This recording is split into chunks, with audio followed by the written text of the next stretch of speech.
I chose a topic of examining the roles of carbs, fats, and protein during endurance and anaerobic exercise because in addition to my nutrition career, I am also a full-time personal trainer. I believe it is important to incorporate both nutrition and exercise as they benefit one another. As we know, 80% of our results come from how we fuel our bodies, while 20% comes from what we do on the gym floor. From these 3 macronutrients, I will go in depth on how each one is metabolized and used by the energy systems during activity.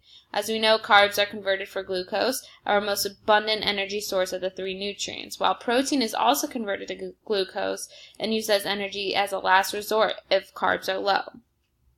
Fats play a role in producing some energy, but is mostly used to transport and absorb nutrients and vitamins.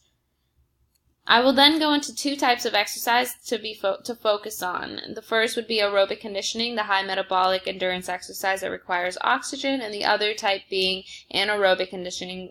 This would be weightlifting or high-intensity short-duration bursts of energy, which obtains its energy directly from ATP and glycogen stores, which is ideal for building muscle mass, otherwise referred to as hypertrophy, and getting stronger. The first 5 to 10 seconds of exercise uses ATP for energy and directly gets its energy from phosphocreatine. An example of this energy system would be a weightlifter or a sprinter.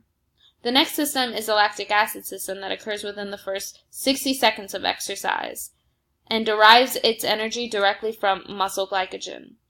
An example of this would be a tennis player.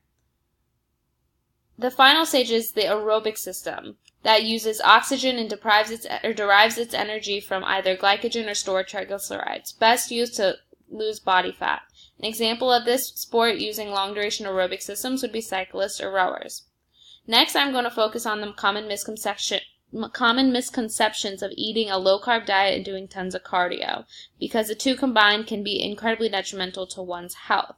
Many people think that fasting or eating little calories and burning more than consumed in a day is healthy when all they're doing is eating away at their own muscle, breaking down their own protein, rather than burning the undesirable body fat. As their BMR raises, so does their energy intakes.